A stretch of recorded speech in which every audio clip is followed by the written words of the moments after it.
Hey, Revolutionaries, I'm excited to bring you this week's episode with Claire Hilbers.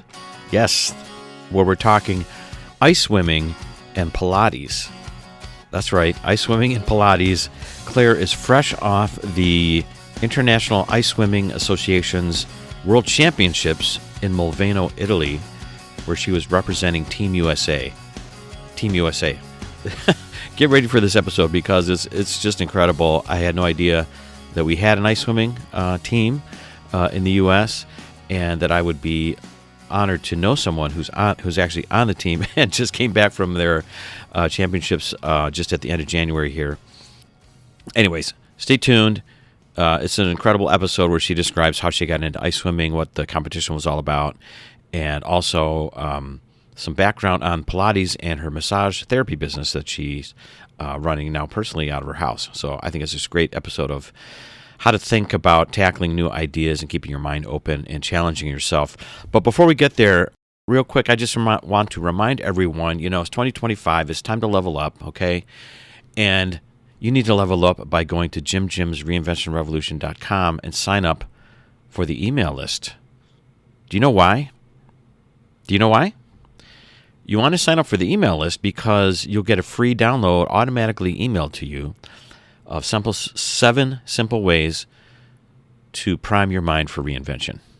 Yes, you got to prime your mind, okay? Everybody knows the world's changing fast. Everybody knows you got to get on board with some of the things that are going to affect you the most, okay? And you might know that intellectually, but you got to start changing your behaviors, right? And in order to change your behaviors, you got to prime your mind. It doesn't just happen overnight. You have to disrupt your patterns. You got to start, just actually doing different actions, okay? Like with no new action, there's no new learning or no new methodologies happening for you. So that's what that priming guide is all about. Gives you some ideas, some techniques to prime your mind. Also, don't forget you can go to ko-fi.com/JimJim99. That's ko-fi.com/JimJim99. And you can buy me a coffee. Okay? I need more coffee this year. It's early in the year and I need to start jamming. Okay? I need to get focused and I need more coffee. And if you want to show your love for the show, this is really the key. You can go there and donate. Donate to the show.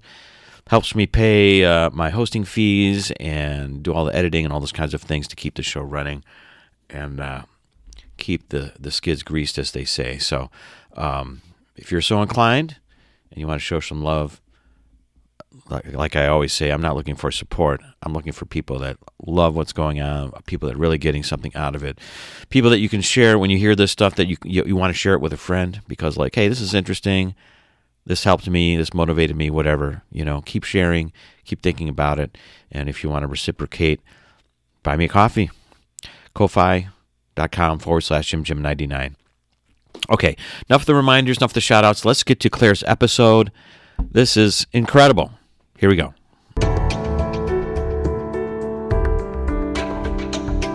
Welcome to Jim Jim's Reinvention Revolution podcast, the show that explores reinvention in the digital age as it relates to career, creativity, and technology. Stay tuned for interviews with professionals, entrepreneurs, and creatives that have reimagined success and are making a pivot.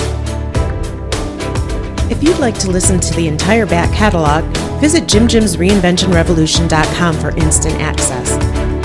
And now, here's your host, Jim Jim. Hey everybody, hey, this is Jim Jim. Welcome to episode 120 of Jim Jim's Reinvention Revolution. And I'm talking today with Claire Hilbers, and we're talking ice swimming and Pilates and more. So, Claire, welcome to the Reinvention Revolution.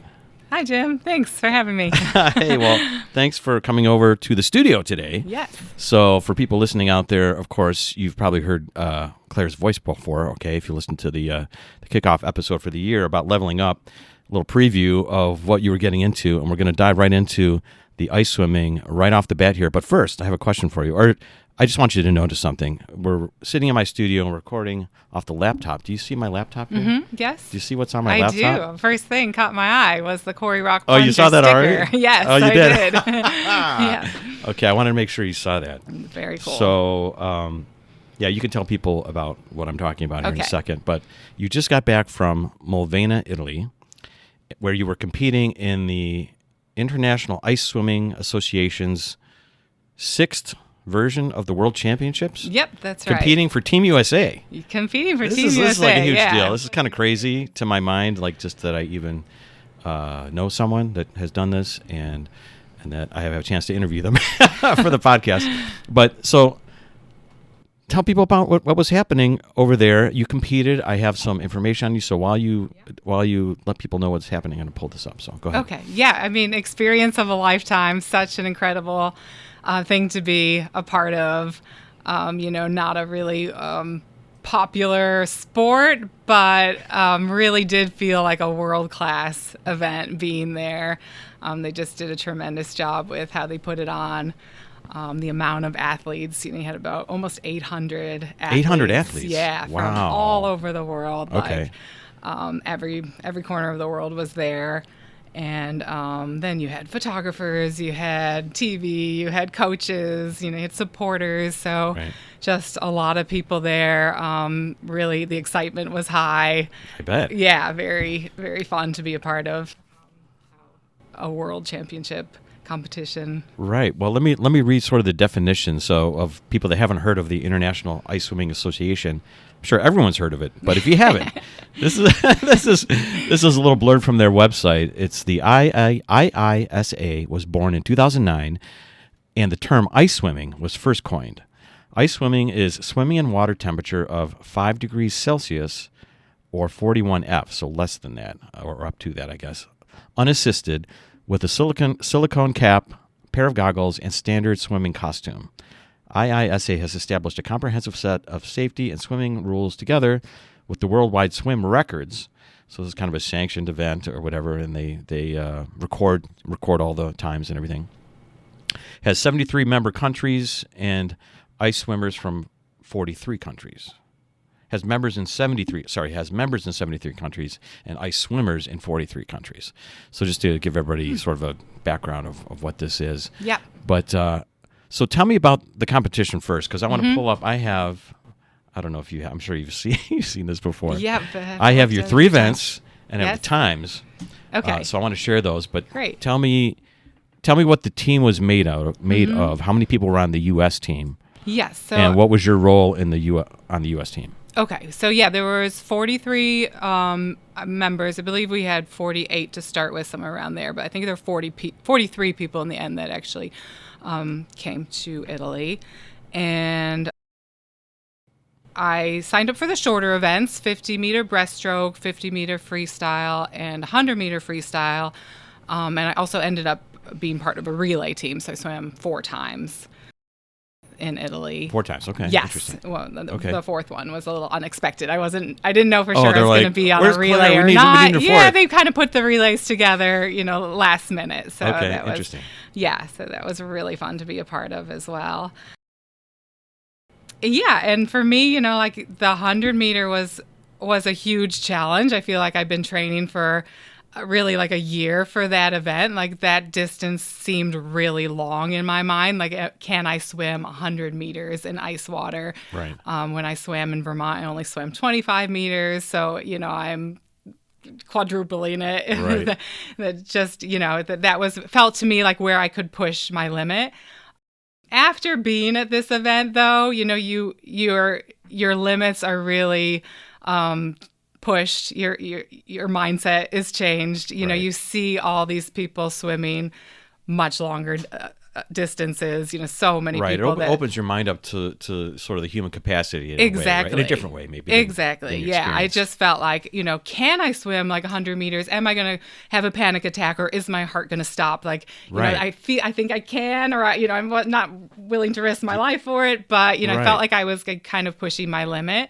But after watching so many people successfully swim these longer distances, it really changes your outlook of like, Right. yeah, I'm sure I can. I can also swim. Maybe not Right. the 1,000 meters, but Right. I could You probably can do build up this. to Yeah. it. It's not life or death, maybe. It's in your mind. by this It's just, point. it seems much more possible.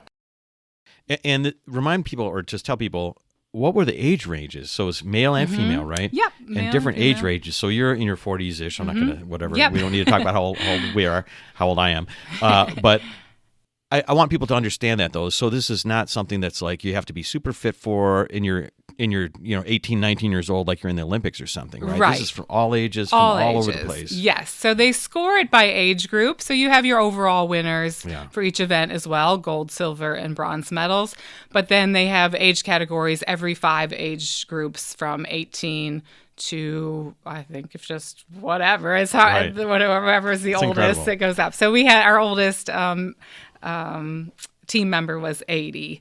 80 years old. Yes, 80 Wow. years old. So we had an 18 and an 80-year-old was amazing. the age range. And Okay. then, so then a country benefits from having a variety of age groups because then at the end to score the whole team, they are adding up how many gold medals in each age group. Oh, interesting. So for you an overall winner, do, I see. Yeah, for overall you benefit That's from cool. having a variety of ages. Right. So I love that. That's awesome. Well, can I go over real quickly? I don't know if you want to get this information out there. It's online. Yeah, so sure. It's of fine. your times here, I just think it's interesting. Yeah. And I want to understand the actual lengths of the pool. So you Okay. did this in a standard pool, so it was outdoors. It was outdoor pool. Okay. Yep. It was an outdoor, and it was a pool. It wasn't a river. It wasn't a lake. No, not open water. So it was a outdoor pool. Olympic size pool. And yeah. I have the temperature here. So they have this is cool, the data that they have. So it was 1.94 degrees Celsius, which translates into about 35 degrees Fahrenheit. Yep. So just above freezing. The wind chill, it says, was 1 degree Celsius, so it wasn't very windy, it sounds like. No. Okay, so it's kind of just whatever, just Yeah. cold. So for your 100-meter freestyle, it says it was 1 minute, 39 seconds, and 11 hundredths of a second, That's I guess. right. Yeah. Right? Okay. And so the 100 meters, that's how many lengths in a pool? In the pool that you were in? A standard pool is usually 25 meters, so it that would right? be, Okay. two. So 4 lengths? 4 lengths, yes. Is that right? Okay, that's what I right. wanted to know. Yes. Because So- I've swim at our little local Okay. gym here. Yeah. And they have I think an Olympic size or kind of regular Okay. large size pool. Yeah. So that must be 25 meters one length. Well, an Olympic size pool is 50 meters. So there, it is? Oh, one length so is there's 50 not meters? a lot of 50-meter pools around. Cleveland wow, State has okay. one. Spire Institute has a I see. 50-meter So maybe pool. it's 20. Okay. So most pools are 25 meters or 25 yards. It's probably 25 then. I Okay. would think so. Okay. Yeah. And I then didn't so realize this that. was a little bit different Wow, because it was okay. the Olympic size pool, so it's double length. So it does. Okay, so you just swam basically so I two just lengths. there and back. Yes, But that it's was it. like a shot of 50 meters Exactly. at a go. So it Wow. feels like a long stretch. And Yes. I had one chance while I was on vacation in the Netherlands. I was able to swim in a 50-meter pool. Okay. And I really went out of my way to make that happen because You wanted I to get knew that I needed experience. that mentally, even if it was a warm pool, just to look at that 50 meters. And I didn't want to get in and just be overwhelmed by the length of that pool because and then also I used counting my strokes so I would know if I was halfway through. I knew how many strokes I took to get to 50 meters. Oh, that's smart. Counted my strokes, and that really helped me mentally to know okay, I'm halfway. Right. I'm not dead yet. Yeah, I'm still okay. because that I'm pool not just freaking it just keeps on going. Yeah, so that was cool. Oh, just thinking about it is just intense, man. Just to even think Yeah. about it. Versus actually doing it. Okay, so that was the 100 meters and the 50 meters. So 50 meters you did freestyle and breaststroke. Yeah. So that was just one length, like a just one sprint. length. Okay. Yeah. And so for the 50-meter freestyle, we had a time of 39.72. Yep. And for the breaststroke, it was a little. You go slower with breaststroke naturally, I guess. It was 55.31. Yeah. So I just want people that maybe have experienced Yeah. swimming or Yeah, no yeah. times or watch the Olympics or something Right. like that to know Yeah. how fast Claire is or Yeah. what. And I what the mean, deal they're not is, you know? fast times, but I was really happy with all of them. I thought it was super cool. I mean, you're ranked in the top 10 or top 14 Somewhere in or there, something somewhere like in that. the middle. Yeah. And we had to put in our predicted times, our seeding times beforehand, because that would Right. determine what lane you were at in your heat, because they always do the fastest people in the middle and Right, then right. stagger them That makes out. sense. And all my times were faster than I predicted. So I was really happy with that. Oh, they were they were all faster okay, than I cool. predicted. All So right, yeah. interesting. So I didn't really know how much that maybe you're cold hyped up a water little would bit. slow me down, but definitely the adrenaline does something. Yeah. Yeah, for sure. Well, okay, so tell people about the cold water effect. I think you Mm-hmm. mentioned it last time we talked about what the water feels like because it's cold. I mean, normal Do you know what the normal temperature range is? I bet you it's specified for the Olympics or something. Yeah, I don't know. Or normal That's swim a good competitions? question. I mean, yeah, usually between 70 and 80, I would Okay. say. But Okay. yeah, I would think the Olympics would probably have a very They probably set keep a temperature, tight and it's range probably there. cooler, on the cooler side, maybe Yeah. 70s or high 60s. I don't know. Right. But yeah. But swimming in 30-degree water, 30s and change, It's it a feels difference. different than regular swimming. Or It what? Tell does. me- Yeah, it does. I mean, the biggest thing I think is your breath. That's where you feel it. Like, at least in the shorter distances, that's where you feel it more than anything else because people that swam the longer distances were saying like, oh, it took me 100 meters before I got my breath under control. And I'm thinking, okay, then I might have never had it under control that whole 100 meters. Exactly, right. And then I did see a few people that were doing the shorter distances just have to stop. They weren't able to really? finish because they just couldn't get over that gasp reflex. Right. Yeah. so it's- that's it's just, a mental and physical challenge Yes. of like, can you slow your body down? Can you keep it from reacting, et cetera, right? Exactly. Yeah, that's a challenge. And that was my biggest fear with the 100 meters is, am I going to panic?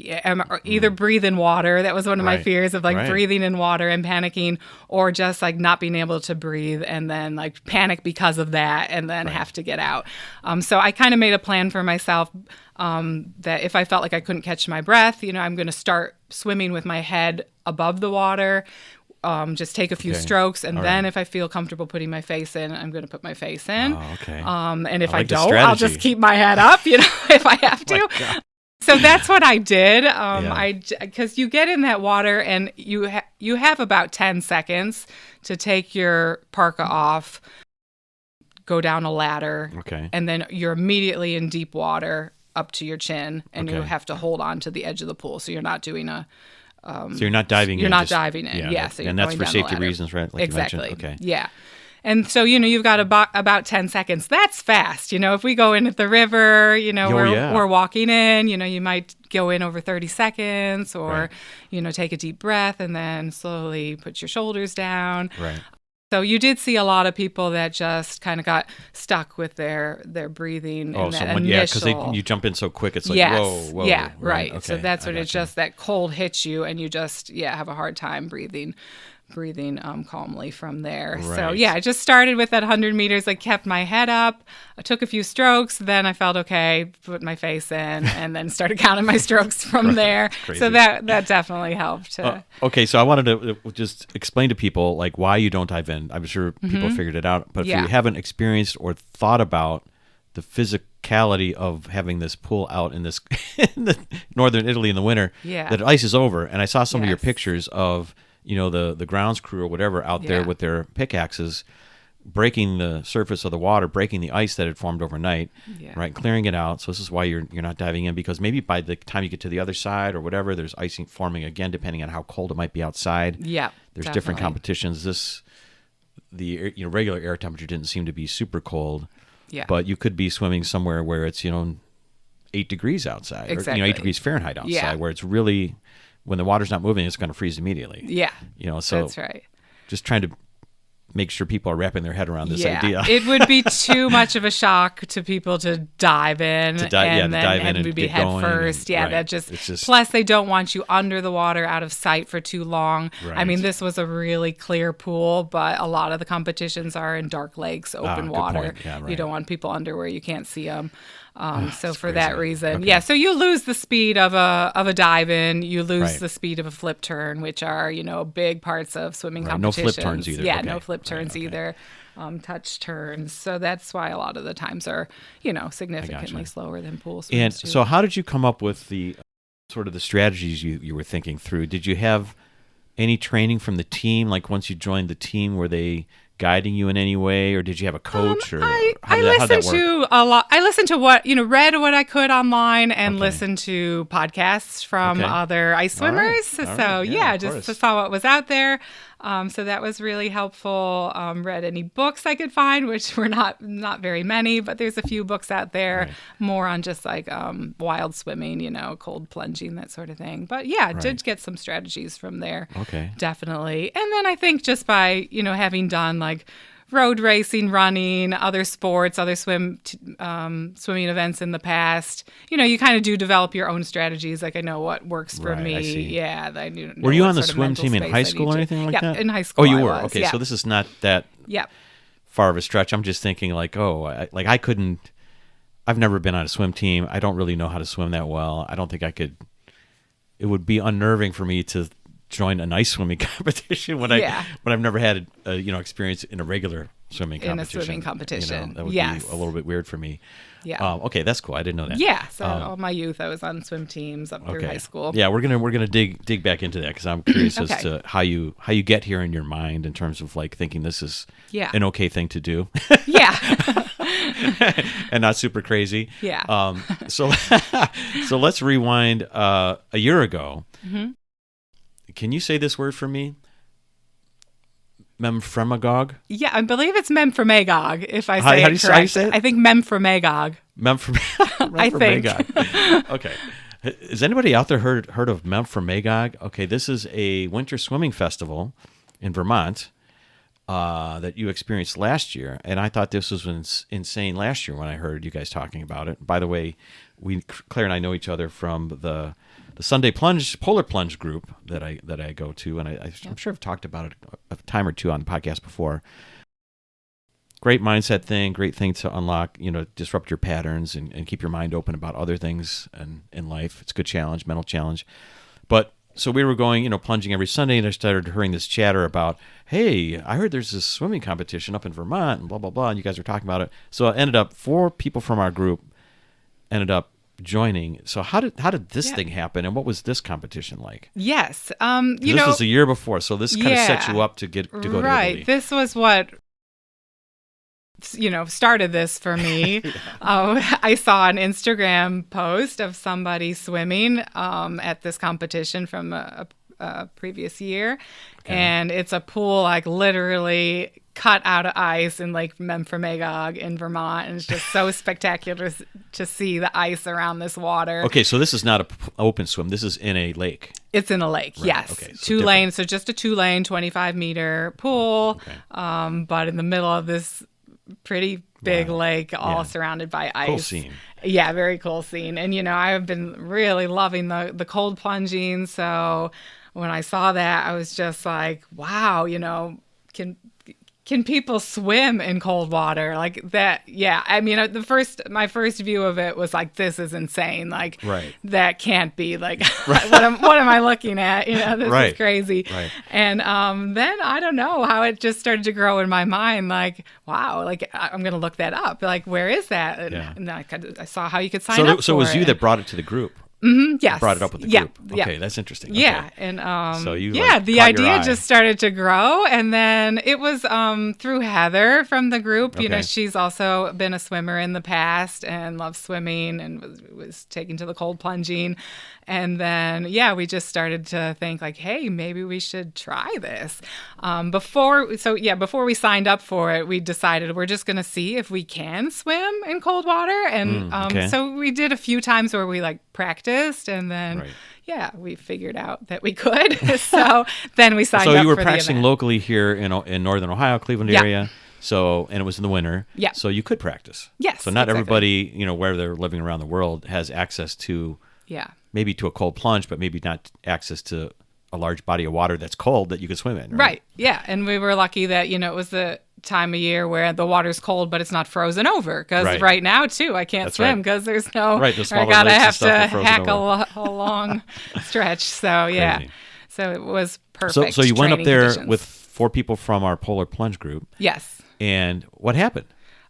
So we did a relay. We did individual events. We ended up doing a relay together, and then we won the 25-meter relay. I remember that. Super it's amazing. exciting. It's amazing. Amazing for first time. First time of all those people from the group ever doing it, right? Right. Yes. In addition to you. Yeah. Everybody. And that you guys won. That's pretty amazing. So this was just I guess, a national of the United States, so Yeah. national I competition. mean, well, they, Or anybody. Northeastern Yeah. or- It's the only one it's the only like open water or cold swim, like that in see. all of the North Americas. But I gotcha. Okay. it's open to anyone. So there were a couple international people there were? Okay. there. They Yeah. There discovered was it. a few. But So if anybody's interested in it, I just want everyone to know that the registration is open right now. So I was looking at the right. website. Coming up soon. The event is February 20th, 21st, 22nd, 23rd, 24th. Coming up here. By the time this episode gets released, there'll still be time maybe to apply or at least go travel to it and check it out. Yeah, it's really So if you're fun. into it, Memphremagog Winter Swimming Festival, and it's put on by there's a Kingdom Games. Yep. Okay, so Yep, that's the they people hold that a lot sponsor of it. They different hold a lot of athletic events. People might recognize that name up there in the Northeast. Yeah. Okay, so wild stuff. All right. So now that we're talking about, we mentioned the Polar Plunge group, tell people about this sticker that's on my computer. Okay. Yes. So this is an item of merch we have created Yes, for yes. our plunge group, and it's a sticker That you had a that hand in says creating, Quarry right? Rock Plungers. Yes. Yeah. I mean, Heather had a friend who's an artist, and she asked her if Okay. she would make a design for us for a patch or Okay. a sticker, and then we looked at a couple things together, and this one we decided on. So I gotcha. yeah. So it's fun. So the group's Yeah. been super fun. It's one of the best things I've ever stumbled upon. I would say this is my third season doing it, trying to do it. Yep. I'm still like quite nervous about it because Yeah. my feet have some like Raynaud's and I'm like, I don't know if I should stay in so long or whatever, but I'm working Yeah. through it. My mindset it's definitely been expanded and I'm less nervous about it. That's The great. first year doing it, I was literally kind of scared to death. I'm like, what am I doing? This is how I die. Yeah. I'm an idiot. Like Yeah. there's a lot of just interesting thoughts that come into your head. It's a lot of trusting your body Yes, and like yes. learning what you can handle, what you can't, where's Correct. your limit, like That's really getting in tune Right. with listening to your body. Yes, That's what I'm finding. super interesting. Yeah, you have to really be in tune with yourself. And but like I said, it's just one of those things, for people listening out there that they feel like, there's always something stopping them from changing or doing something different or whatever. This is just one of those things that cracks your mind open. Yeah. It really does. It's, because it's a super challenge. It sounds ridiculous on the surface, Yeah. when you first hear about polar plunges or whatever, and where we go with this group is in a river. So it's Yes. like a wild experience. You're out in the forest. Yeah. And you walk into the river and it's, it's uncontrolled. So it's not like you're in a nice warm building with a cold plunge, little pool that Right. you can jump out of and you're right in the sauna or whatever, next Yeah. door. You have to like do a little bit of a hike out to it, down to the bank and hike back out. And, you're going to be cold for a while. Yep. Even you though have if you throw to clothes on, you're still wet. Be it's prepared just- for the elements. Yeah, you got to be prepared. So those are Yeah. all challenges, really, for me still. Absolutely. And I did find like at the World Championships, without the wind chill, we had like buildings around the pool to Yeah. block the wind. The sun was shining. I think the plunges and the swimming I had done in Ohio were really good preparation Really good, yeah. because, I didn't have to worry so much about that wind chill. Like Right. that made a huge Right, 'cause difference. That's right. I saw on the pictures of it. They had like bubbles out there, and they had like a Yes. warm tent or Warm whatever, tent, right there. warm pool, sauna. Yeah, I mean, that was pretty luxurious compared to, some of the plunges we've done. Exactly. Yeah, we kind of rough it, which is Yeah. it's actually I kind of like it that way. Yes, believe it or same. not. Like once you start doing it, you're like, you know what?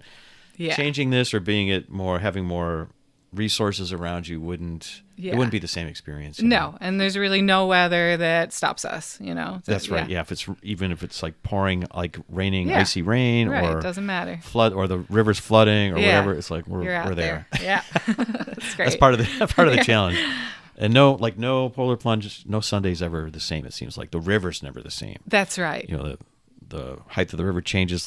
Last time we went, everything was frozen over. Everything was It was frozen. just I was amazing. surprised. There was Yeah. just a small opening that we had to like break the ice open. And Yeah, it's really jump impressive in there. to Which see again, that whole- was my first experience of it being so iced over like that. Yeah. And so it was just like, what am I doing? Like, Yeah, that was a little scary. Why am I- To can we get in there safely? Can we get out safely? Like 'cause if everybody you has slip, to work you're like, together. oh my god, to I'm under figure it out. the ice. Yeah, Yeah. Yeah. There's just an opening, right. and you're thinking like, and the water's flowing, Moving. the river's flowing, moving. Yeah.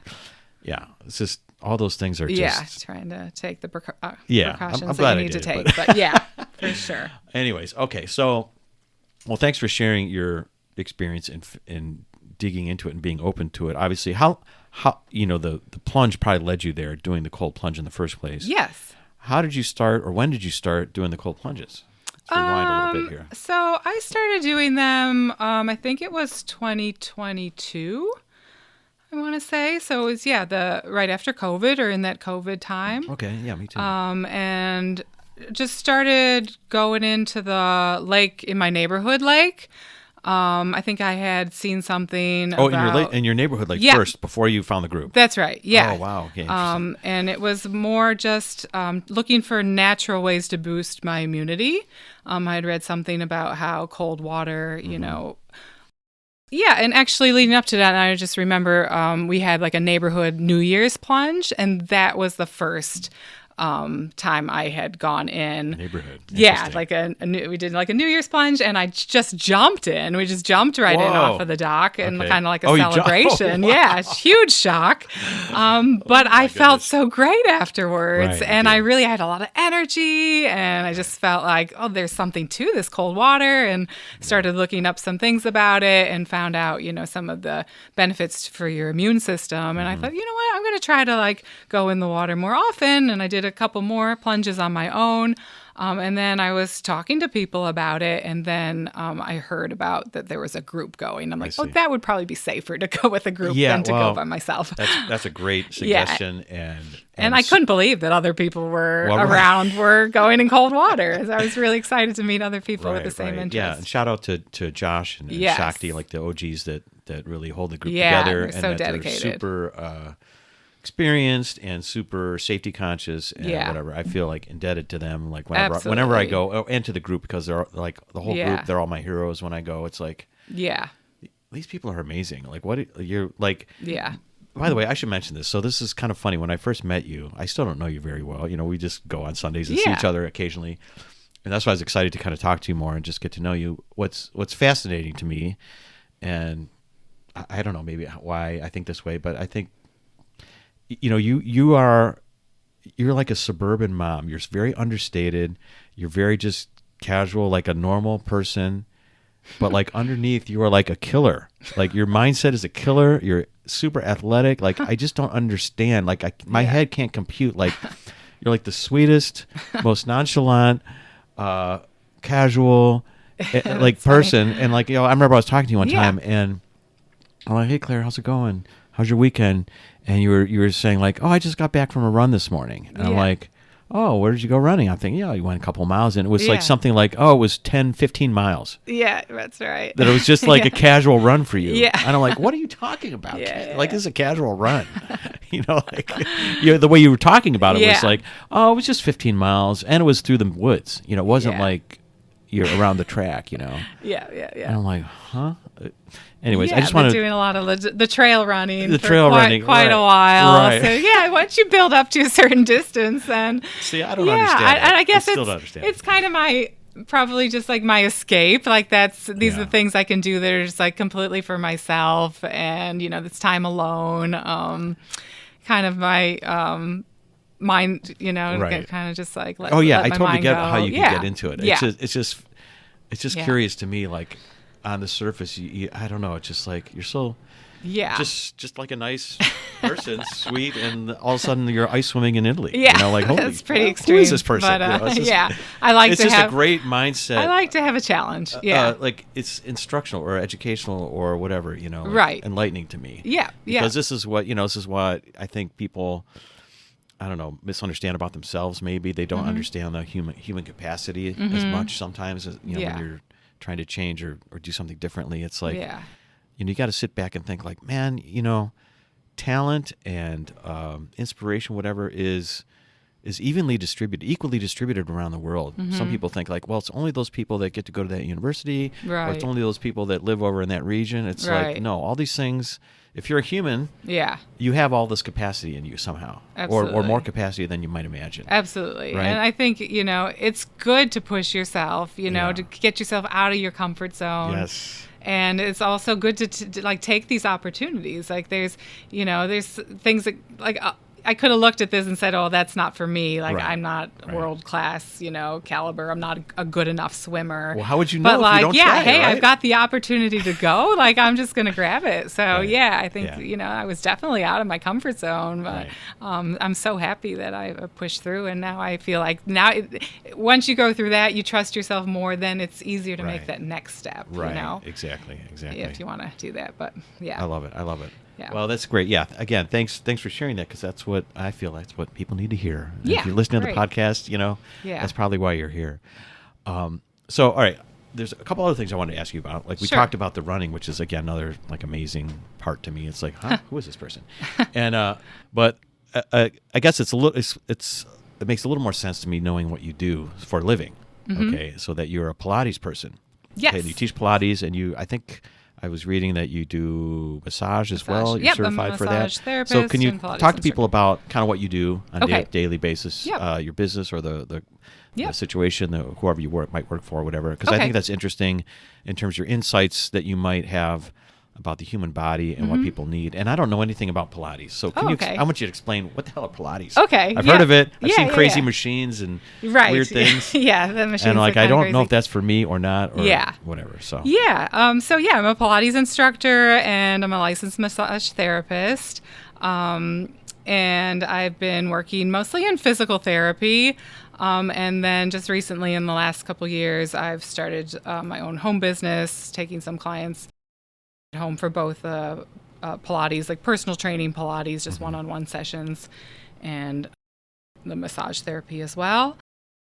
Pilates is a system of exercise where you're really like perfecting your movement pattern. So you're looking at as an instructor, you're looking at how somebody moves, and then you're analyzing their movement as they're exercising, correcting things, giving cues to help them like realign their body in the most efficient way possible.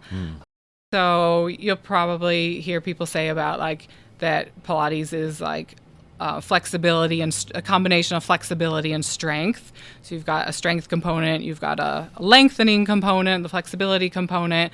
But I really see as an instructor, like I'm just watching people move and correcting movement patterns and then trying to ingrain in them like a new movement pattern to get their body as symmetrical as possible. And the thought behind that is like if you are well aligned, if you're symmetrical, moving in the best alignment possible, then you're going to be injury free. You're going to be freeing up energy and you're going to be injury free. So yeah, it really creates like good that's habits interesting. for life. So yeah, I never yeah, heard I it think it's explained really like powerful. That makes Yeah, total sense I to hope me. that makes sense. Yeah, that's my way of looking at it anyway. Right. I just thought it was a different style of workout. Okay. Yeah. I think, Which I guess it is. yeah, but- you could see it like that. And I think, Pilates has also kind of evolved. Like it used to be a little bit more just one-on-one, more like rehab. I see. Okay. I didn't And know now it's gone more into like fitness classes where you might have a group of like, 12 or 15 people in a class. I was thinking it was. Yeah. I didn't understand it had this other sort of No, it really started out like wellness-based sort of theory Yes. behind it of like, hey, let's get your body aligned. Yeah, it really should be like more of okay. a one-on-one type I of see. session Oh, I like it. to Okay. get like back to its roots. But it's right. good that things evolve too. There's nothing wrong with the fitness aspect of it, and it can definitely be used for that. But yeah, I'm pretty passionate about the Pilates. I think it's Okay. just it really works, and especially if you're just looking for like a body maintenance program. I don't think it's the only thing of exercise that somebody should do, but like if you want to stay injury free and be able to do other things, that will just set you up so well. And it's not something you have to do. You could do it every day, but you don't have to. I think really just even once a week is so Right. powerful. And then the massage goes really well with that because especially if I have clients that are doing Pilates and massage, like I can see how they move and then I can also like feel what's going on with their body as Right, well. So you can really, combine the two and help people, Like reach diagnose their- someone or yeah, whatever you in can terms do a of their lot. movement. Yeah, you can make a lot Okay. of improvement. So that's a really fun way to work. And some people come to me just because they come for the massage. They just need the pain relief, and then they're like, okay, wait, I want to make more of a lasting change, and I'm gonna try Pilates, and sometimes it goes interesting. from the other Okay. direction. So Right, yeah, right. I like that. I like having both of those to fall back on. Yeah, those skills work together. Makes Yes, sense. they absolutely work together. So yeah. now you've been doing that out in other people's studios or whatever. It sounds like you decided recently to do some home things or start your own business with it. Yeah. What prompted that? What was the? It really just grew very naturally. So I had I had my own equipment at home that I was just using for myself. And I had a neighbor over, and she's like, "Oh, I need to do something. I've got these problems, these injuries. I would love to do a Pilates session with you. Could you show me what it is?" Not comfortable going to a studio. So Right. I took her on as she was my first home client. Okay. And then she told some other people, some other neighbors, some other friends. And then I was like, oh, well, I've got a little bit of time. I could see a few more people. And it really just grew from there. So, I was working 3 days a week in a physical therapy office. And then I went down to 2 days a week. I'm still there 2 days a week. I like having that as well. Right. And then the other 3 days I take on clients at home. But I haven't really advertised much. I have a Facebook business page and an Instagram page that some people find me on, but most of my clients are just through word of mouth referrals. Yeah. Gotcha. And have you ever, so you've never thought about running your own business like that before previously? Or? I think I have. It's always kind of been in the back of my mind, but I never felt like it was the right time. And so, probably if I would have really made a plan to do it, then maybe I would have done it differently, rented a space or I don't know. This just grew so naturally, and it's actually just perfect. I actually found out I do actually have a really nice space for it. I have a separate entrance that they use. Oh, really? Okay, interesting. Yeah. Yeah, and I had to fix up a few things when I got more serious about it. And then I think, for the future, right now I feel like it's good just the way it is, but maybe for the future I would want to expand it and then, move out of the house or something. But right now with the kids and everything, it's just, it's enough. Yeah. It's enough the way it is. You have, it's like family years for you now. Yeah. But I still love it, and it's still my passion. So I'm going to continue for sure. Cool. Yeah. Awesome. Well, we have a few minutes left on the podcast. So there's a couple questions I like to ask people when they come on. And one of them is about a reinvention revelation. That's what I call it. Okay. So it's when you dive into these new things like embracing cold plunging and ice swimming on an international level. Okay. Yeah. What's something that you can share with somebody, people listening out there that maybe want to go on a similar journey or a similar path where they're trying to take on a new challenge and they're not sure how to do it or if they could do it. Yeah. What's something that you've learned through this recent journey that you can share with people? Yeah, I would just say take it step by step. You don't have to see the end. You don't have to be even 100% committed. I always play these games with myself where I'm I'm just going to, even if I don't feel like getting in the cold water at the river, I'll say, today I might just put my feet in. It's okay if I just put my feet in. Interesting. And then, I know, and then I always go all the way in. But those sort of steps, or with going to Vermont, where how me and Heather were let's just go to the lake and just see if we can put our faces in and see if we can swim 3 strokes, starting with those little steps. And then, most of the time it will grow. It's just, that's how you can build your confidence to get to the next level with it. And people have more in them than they realize, a lot more. They do. I'm still realizing it about myself. I've been really trying to open myself up to it over the last, let's say 5, 8, 10 years, something like that. Yeah. Kind of started really when I started running my own businesses years ago. So I became a consultant on my own. Yeah. That's a big shift because I came from the corporate world where you're very systematized, or you're very inside that world. You go to college, you get a master's degree, you go to the corporate world, you do all this stuff, and you get promotions and you do all that thing, and then all of a sudden somehow I found myself out of that whole system. Okay. Yeah. And that's a real affront to your mind. And you sort of, for a few years there, for my first couple of years, I woke up all the time thinking am I doing the right thing? Yeah. What am I doing? Yeah. Oh my God, I'm losing all my previous skills that I worked so hard for, or whatever. I'm learning new skills, but I'm losing these other ones. Yeah. And now since I've kind of done that for a while, I'm in this other zone now since I started the podcast of trying to think about wellness, think about my own human capacity in a different way. I've been digging back into taking saxophone lessons, for example. So music is important to me. Yeah. And it's one of those things that's like, do I have the capacity to do this? Because I'm taking it basically with a guy who's basically the top level, one of the top level guys in the country. Okay. And it's like, Yeah. am I able to do this? Yeah. Can I hang with him, or can I Am I getting get this it out over of my head? Yeah. Am I getting it over my head? And really, for the first couple of months, this happened over COVID because I had time on my hands. And in the first few weeks, probably like I was 6 weeks in, and I really found myself, like, it's not an exaggeration, like waking up and looking at myself in the mirror, thinking like, I don't know if I can do this. Yeah. It was so hard. It was such a harsh adjustment. My hands were hurting. Yeah. Like my brain was just on fire, like hurting, because you have to think so much about like breaking apart different things and different harmonic things. It was just a lot of intense work that's like, I haven't done this kind of stuff since I was, in my studying for my master's degree, 25 years ago or whatever. Yeah, yeah. It's like, can you do this again at this level? Yeah. It's an unknown. I've figured out since then. Yeah. I actually talked to my teacher about it, and he was having none of it. He's like, whatever, dude, just go practice. Yeah. Like he was so confident that like, you can do this. Yeah. There's nothing, like I said, like talent and the stuff, it's evenly distributed. I think everyone thinks that's other people have those skills. Other people have these talents. Right. But you have them too. And right. if you just kind of stay after it, work right? towards. Yeah. Work towards it. You can do a lot more than you might have imagined yourself. Absolutely. So that's why I just very cool. I love that you're here. So it's great. Yeah, that's great to hear awesome. your real experience, because this is something that's completely far-fetched for me. I'm like, I don't know if I could ever do that. Okay. Yeah. No, maybe this will be your next challenge, Jim. Right. Okay. Well, okay. So this leads me to my last question for you. Yeah. Talking about challenges.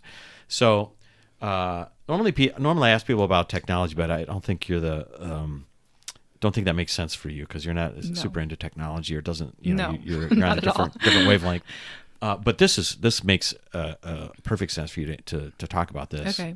And it is, when you go for a challenge, and it's a massive one, and this is like, again, crazy to me that all of a sudden you're on the United States International Ice Swimming team. Yeah.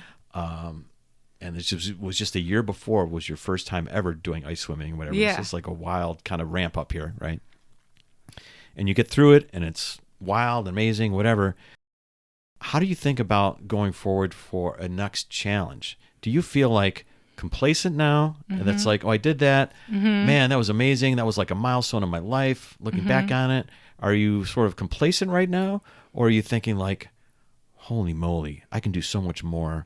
I need to find the next challenge. Like, what's your mindset right now? Yeah, it's a little bit of both. Like, I feel like always after an event, there's a dip, and I'm almost like prepared for it, like, because I've done other, big events where, you're thinking about it for so long, and you've got your mind on that, and there's so much energy that goes into it. So yeah, when it's over, it's like, okay, there's a little bit of a dip, and then it's like, okay, what's next? There's definitely, I feel like I am kind of looking for like, okay, what do I want to do next? Do I want to go further with this? Do I want to try to swim a longer distance? Right. I think I do right now. That's what I think I do. Yeah. Okay, interesting. Or do I want to do something different? I'd also like to do a long distance summer swim, like a warm weather swim, warm water swim, but maybe like a marathon swim. A marathon swim distance is 10 kilometers.